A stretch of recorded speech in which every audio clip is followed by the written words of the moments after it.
परमेश्वर का वचन निकालते हैं यूहन्ना 15 का 1, तो उसमें स्पष्ट लिखा हुआ है, सच्ची दाखलता मैं हूं और मेरा पिता किसान है। और हम यदि परमेश्वर में बढ़ते हैं और हमारी जीवन में परमेश्वर कार्य करना चाहता है और यदि हम तैयार नहीं हैं तो कोई फायदा नहीं है। हमें परमेश्वर में आगे बढ़ना है। इसलिए यीशु मसीह ने कहा है, सच्ची दाखलता मैं हूं और मेरा पिता किसान है। जो डाली मुझ में है और नहीं फलती उसे वह काट डालता है, और जो फलती है उसे वह छांटता है ताकि और फले।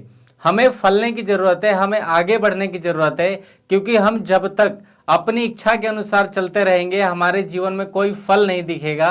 यदि हम चाहते हैं हमारे जीवन में आगे बढ़ना, हम चाहते हैं प्रभु में आगे बढ़ना, हम चाहते हैं परमेश्वर में बहुत सारे फल लाना, तो हमें परमेश्वर के तरीके से चलना पड़ेगा। और परमेश्वर के तरीके से चलेंगे तब हम अपने जीवन में बहुत याद से वो फल ला सकते हैं जो हम चाहते हैं। हम जब परमेश्वर में आते हैं, जब मसीह में आते हैं, तो हम चाहते हैं बहुत कुछ हमारे जीवन में हो जाए। हम चाहते हैं हमारे घर में बहुत सारी खुशहाली आ जाए। हम चाहते हैं कि हम बहुत याद से परमेश्वर में आगे बढ़ें, लेकिन कई बार कई चीज़ों की वजह से, कई बातों की वजह से हम बढ़ नहीं पाते।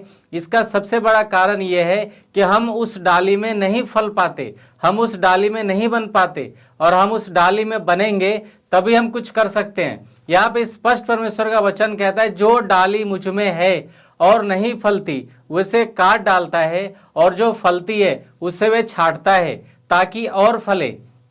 कई बार हमारे जीवन में परेशानी आती है, दुख आते हैं, तकलीफें आती हैं। इसलिए नहीं आते हैं कि हम कमजोर हो जाएं, इसलिए नहीं आते हैं कि हम डाउन हो जाएं, बिल्कुल निराश हो जाएं। वो इसलिए आते थे कि हमें आगे बढ़ें और हम और फल लाएं और हमारा फल बना रहे। क्योंकि यहाँ पे हम तीसरे वचन में पढ़ते हैं, तुम तो उस वचन के कारण जो तुमसे कहा शुद्ध हो, और तुम जो बने रहो और मैं तुम में, जैसा डाली दाखलता में बनी ना रहे तो उसे काट डालती है और वो फल नहीं पाती। तो हमें परमेश्वर में आगे बढ़ना है, और परमेश्वर में आगे बढ़ने के लिए बहुत जरूरी है कि हम परमेश्वर की इच्छाओं पे चलें, परमेश्वर की आज्ञाओं पे चलें। और जब हम उसकी इच्छाओं और आज्ञाओं पे चलते हैं तो हमारे जीवन में परमेश्वर कार्य करना शुरू कर देता है। क्योंकि यदि एक पेड़ है, आपके घर में एक पेड़ है और उस पेड़ को देख रहे होते हैं आप, वो बढ़ रहा होता है, वो बहुत बड़ा पेड़ बन जाता है, एक पौधे से पेड़ बन जाता है। और जब पेड़ बन जाता है उसके अंदर कोई फल नहीं आता है। पेड़ पौधे देखते हैं आप, पत्तियां देखते हैं, हरी हरी पत्तियां हैं, उसके अंदर बहुत सारी चीजें हैं, लेकिन एक चीज उसमें नजर नहीं आता है, वो है फल। और जब उस फल को नजर नहीं आता है तो आप देखते हैं कि क्या फायदा इस पेड़ को बड़ा करने से, क्या फायदा इस पौधे को मैंने लगाया, पौधे से पेड़ बनाया, समय समय पे आपने पानी डाला, लेकिन वो पेड़ तो बन गया लेकिन एक अच्छा फल नहीं ला पाया। तो उस फल ना लाने की वजह से आपके मन में कहीं ना कहीं एक छोटी सी निराशा होती है, और वो निराशा बहुत बड़ी हो जाती है। और आप, एक समय ऐसा आता है कि उस पेड़ को आप काट के बाहर कर देते हैं, आप उसको जला देते हैं, वो किसी काम का नहीं आता है, वो लास्ट में आग में दे दिया जाता है और वो जल के राख बन जाता है। यदि आप परमेश्वर में कुछ करना चाहते हैं, प्रभु में आगे बढ़ना चाहते हैं, तो आपको बहुत जरूरी है परमेश्वर में फल लाएं और आपका फल हमेशा बना रहे। क्योंकि जब मसीह में आते हैं, हम परमेश्वर में आते हैं, तो हम चाहते हैं हमारी इच्छाएं पूरी हो जाए। हम बीमार थे, हम चंगे हो जाएं, हमारे जीवन में बहुत सारी निराशा थी, हम एक अच्छे जीवन जी पाए। परमेश्वर वो कार्य करना शुरू कर देता है, लेकिन क्या हमारा फर्ज नहीं बनता है कि हम परमेश्वर के लिए कार्य करें? यहाँ पे स्पष्ट आप देख सकते हैं, यहाँ पे यूहन्ना 15 के 5 में लिखा हुआ है कि मैं दाखलता हूँ, तुम डालियाँ हो। जो मुझ में बना रहता है और मैं उसमें, वो बहुत फल फलता है, क्योंकि मुझसे अलग होकर तुम कुछ भी नहीं कर सकते। हम बहुत कुछ चाहते हैं अपने जीवन में। हम चाहते हैं हमारे पास घर आ जाए, हम चाहते हैं हमारे बच्चे अच्छे स्कूल में पढ़ें, हम चाहते हैं हमें एक अच्छा जॉब लग जाए, हम चाहते हैं हमारा बिजनेस बढ़े, हम चाहते हैं हमारी बातों को लोग सुने, हम चाहते हैं। और वो हम चाहते सिर्फ अपने लिए, अपनी इच्छा के लिए। लेकिन हम कभी भी ये नहीं सोचते कि परमेश्वर भी हमसे कुछ चाहता है, वो भी हमारे जीवन को बदलना चाहता है और थोड़ा नहीं बहुतायत का जीवन देना चाहता है। इसलिए यहाँ पे स्पष्ट लिखा हुआ है, क्योंकि मुझसे अलग होकर तुम कुछ भी नहीं कर सकते। क्योंकि यदि हम प्रभु से अलग होकर हम चाहते हैं करना, तो कुछ समय के लिए हम कर लेंगे, लेकिन हमेशा के लिए उसको हम इस्टेब्लिश नहीं कर पाएंगे, उसको बरकरार नहीं कर पाएंगे। आप चाहते हैं कि परमेश्वर आपके जीवन में कार्य करे, आप चाहते हैं कि आगे बढ़ें, तो सबसे पहले जरूरी है कि आप परमेश्वर को पहला स्थान दीजिए। पहला स्थान आपको किस में देना है? आपको अपने जॉब में पहला स्थान परमेश्वर को देना है। यदि आप स्टडी कर रहे हैं तो उसमें पहला स्थान आपको परमेश्वर में देना है। आप बिजनेस कर रहे हैं तो पहला स्थान परमेश्वर को देना है, कि जब परमेश्वर को पहला स्थान देते हैं तो आपके जीवन में वो सारे फल दिखने शुरू हो जाते हैं जो परमेश्वर चाहता है। परमेश्वर चाहता है कि आपके अंदर एक धीरज का फल हो, आपके अंदर प्रेम का फल हो, आपके अंदर दया का फल हो, आपके अंदर संयम का फल हो। ये सारे फल आपके अंदर दिखेंगे, वो तब दिखेंगे जब आप प्रभु में मजबूत बने रहेंगे। क्योंकि जब प्रभु में मजबूत बने रहते हैं तो हमारे जीवन में परमेश्वर बहुत त्याग से काम करता है और अद्भुत तरीके से काम करता है। क्योंकि हमारे जीवन में कई बार हम जब आते हैं परमेश्वर में, हम कुछ समय हो जाता है, 1 महीने 2 महीने हो जाते हैं, तो हम क्या देखते हैं कि हम देखते हैं हमारी इच्छाएं पूरी हो गई, अब हमारा कुछ काम नहीं है, हमें क्या जरूरत है रेगुलर जाना, हमें क्या जरूरत है प्रार्थना में जाना। लेकिन यही समय होता है कि आपके जीवन में जब परमेश्वर कार्य कर रहा होता है, उस समय आपको और इस्तेमाल करना चाहता है और आपको आगे बढ़ाना चाहता है। तो आपको अपने आप को तैयार करना है और अपने आप प्रभु में मजबूत बनना है। क्योंकि आपको कोई व्यक्ति आगे नहीं बढ़ाएगा, कोई लोग आपको आगे नहीं बढ़ाएंगे, आपको सिर्फ आगे कोई बढ़ाएगा तो परमेश्वर है। क्योंकि यहाँ पे हम एक वचन देखेंगे, यदि कोई मुझ में बना ना रहे, वह डाली की नाई फेंक दिया जाता है और सूख जाता है, और लोग उन्हें बटोरकर आग में झोंक देते हैं और वे जल जाती है। तो आपको प्रभु में मजबूत बने रहना है और प्रभु के साथ बने रहना है। जैसे एक बेटा बाप के साथ एक अच्छे रिश्ता में बना नहीं रहेगा तो कुछ समय ऐसा आएगा कि दूरी बन जाएगी। यदि एक फैमिली, एक लोग आपस में बने ना रहेंगे तो कहीं ना कहीं एक नोक झोंक आना शुरू हो जाएगा और वो एक दूरी बन जाएगा और एक रिलेशन खराब हो जाएगा। तो आपको यदि प्रभु में आगे बढ़ना है तो परमेश्वर में बने रहना बहुत जरूरी है। और यदि आप नहीं बने रहते हैं तो एक आप डाली फेंक दिया जाता है और सूख जाता है। आपने देखा होगा जब यदि कोई डाली पेड़ के साथ जुड़ी हुई है, वो दाखलता के साथ जुड़ी हुई है, और यदि वो अलग हो जाए तो कुछ भी नहीं कर पाते हो, उसका कोई वैल्यू नहीं रहता, उसके जीवन में कोई काम नहीं हो पाता है। क्यों?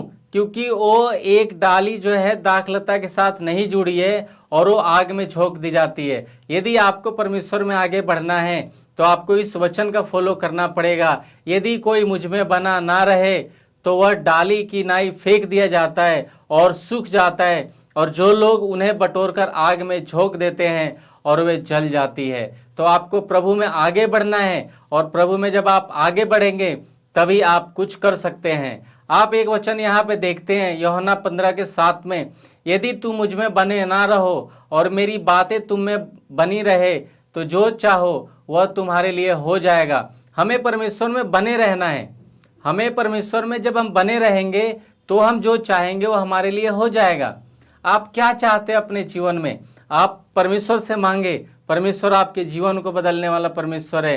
क्योंकि परमेश्वर का वचन कहता है उसने आपसे इतना प्रेम किया, अपना इकलौता पुत्र कुर्बान कर दिया, ताकि जो कोई इस पर विश्वास करे वो नाश ना हो परंतु अनंत जीवन पाए। इसलिए हमें प्रभु में अनंत जीवन पाना है तो उसमें बने रहना पड़ेगा। यहाँ पे स्पष्ट हम देखते हैं, यदि तुम मुझ में बने रहो, यहाँ पे शर्त यह है कि हमें प्रभु में बने रहना है।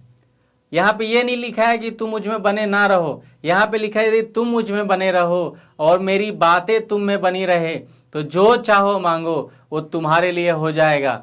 हम चाहते तो हैं बहुत कुछ, हम बहुत कुछ चाहते हैं। हम चाहते हैं हमारे बच्चे जो हैं जो बिगड़े हुए सुधर जाएं, हम चाहते हैं हमारे बच्चों के अच्छे स्कूल में एडमिशन हो जाए, हम चाहते हैं हमारा घर बदल जाए, हम चाहते हैं हमारे समाज बदल जाएं, हम चाहते हैं हमारे लोग बदल जाएं, हम चाहते हैं हमारे रिश्तेदार बदल जाएं। लेकिन कभी भी हम अपनी ओर उंगली नहीं करते हैं कि हम बदल जाएं। जब हम बदलेंगे तभी हमारे लोग भी बदलेंगे। जब हम बदलेंगे तो हम देखेंगे कि अच्छी सोसाइटी खड़ी हो जाएगी। हम जब बदलेंगे तो हमारे जीवन में परमेश्वर कार्य करना शुरू कर देगा। इसलिए परमेश्वर की महिमा इसी से होती है कि हम बहुत सारे फल लाएं। आप एक वचन यहाँ पे देखते हैं, यहाँ पे स्पष्ट लिखा हुआ है, मेरे पिता की महिमा इसी से होती है कि तुम बहुत सा फल लाओ और तब तुम मेरे चेले ठहराओगे। यदि हम प्रभु के चेले बनना चाहते हैं तो हमें उसके फलों को हमारे जीवन में आना बहुत जरूरी है।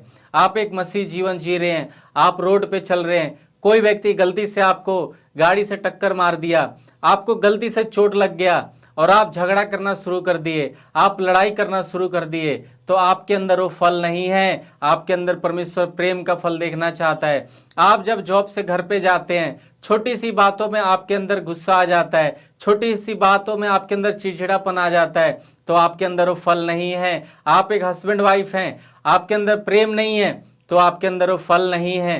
तो आपके अंदर परमेश्वर प्रेम देखना चाहता है, तब जाके आप परमेश्वर के चेले ठहरेंगे। आप प्रभु में आगे बढ़ना तो चाहते हैं, लेकिन आप अपने जीवन को बदलना नहीं चाहते, तो आप किस तरीके से आप परमेश्वर के चेले ठहर सकते हैं? आपको परमेश्वर का चेला बनने के लिए सबसे पहला शर्त यह है कि आपको प्रभु में फल लाना पड़ेगा और परमेश्वर में आगे बढ़ना पड़ेगा। जब प्रभु में आगे बढ़ेंगे तभी परमेश्वर आपको इस्तेमाल कर सकता है। आपको क्या लगता है कि आपने परमेश्वर को चुना है?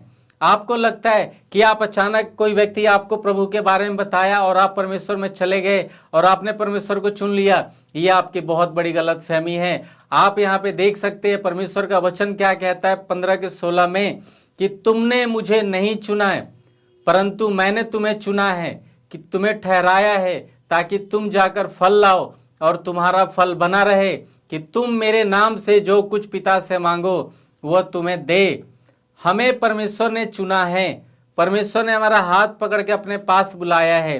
तो हमें बहुत जरूरी है प्रभु की इच्छाओं पे चलना, प्रभु की आज्ञाओं पे चलना, क्योंकि जो व्यक्ति प्रभु में बढ़ रहा होता है और मजबूती नहीं पकड़ पाता, जो पेड़ बढ़ रहा होता है और जड़ नहीं पकड़ पाता, वो एक दिन आंधी आता है, तूफान आता है और वो पेड़ गिर जाता है। आपने कई जगह रोड पे देखे होंगे जो अलग अलग पेड़ है, जो दूरी दूरी पर है, कोई 10 फीट पे, कोई 5 फीट पे, कोई 15 फीट पे है। आपने देखा होगा जैसे ही आंधी तूफान आता है उसमें से कई सारे पेड़ गिर जाते हैं, वो सारे पेड़ गिर जाते हैं नीचे और आप देखते हो ट्रैफिक जाम हो जाता है। आपने जंगल में चले जाइए, आप जंगल में आप देखते कई सारे पेड़ है, एक के साथ एक के साथ एक के साथ एक पेड़ हैं, यानी मजबूती से और जड़ पकड़े हुए हैं। कितनी भी आंधी आ जाए, कितना भी तूफान आ जाए, वो पेड़ एक दूसरे को पकड़ के रखते, जकड़ के रखते हैं, कोई आंधी उनको हिला नहीं पाती है। मसीह में आपको आगे बढ़ना है तो एक दूसरे के साथ मजबूती में बनना पड़ेगा,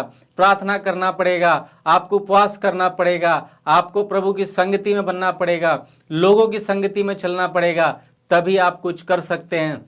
एक वचन है, प्रभु यीशु मसीह बैतनिय्याह से निकल रहे थे और अचानक उनको भूख लगी, और जब उनको भूख लगी तो क्या देखते हैं कि एक पेड़ को देखते हैं, उनको लगता है एक अंजीर का पेड़ है और हरा भरा है, और हरा भरा देखने से उनको उनकी भूख की इच्छा और बढ़ गई और उनको लगा कि यहाँ पे मैं जाता हूँ, कुछ मेरे को खाने को मिलेगा, मैं खुद भी खाऊंगा, चेलों को भी खिलाऊंगा।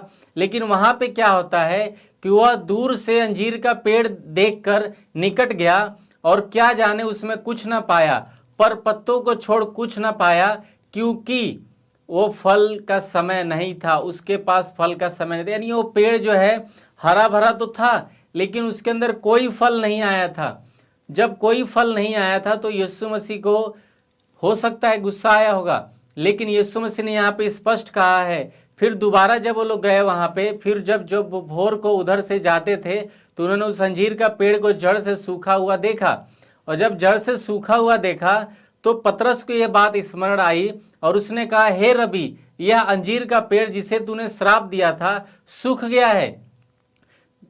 यीशु मसीह ने कहा, मैं तुमसे सच सच कहता हूँ, विश्वास करो और मैं जो काम करता हूँ यह भी करोगे, वरन इससे बड़े बड़े काम करोगे, क्योंकि मैं पिता के पास जाता हूँ। जब हम प्रभु में आगे बढ़ते हैं तो हमारे जीवन में क्या होता है, हम देख रहे होते हैं परमेश्वर हमें इस्तेमाल करना चाहते हैं, लेकिन हम अपनी इच्छाओं के अनुसार चल रहे हैं, हम अपनी योजना के अनुसार चल रहे हैं, लेकिन हम परमेश्वर की इच्छा को नहीं देख पाते, परमेश्वर की योजना को नहीं देख पाते।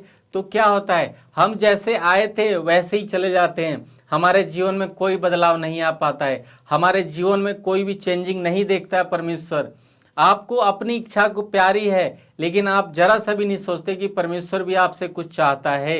यहाँ पे स्पष्ट लिखा है परमेश्वर का वचन यूहन्ना 14:15 में कि यदि तुम मुझसे प्रेम रखते हो तो मेरी आज्ञाओं को मानोगे। परमेश्वर की आज्ञाएं क्या है?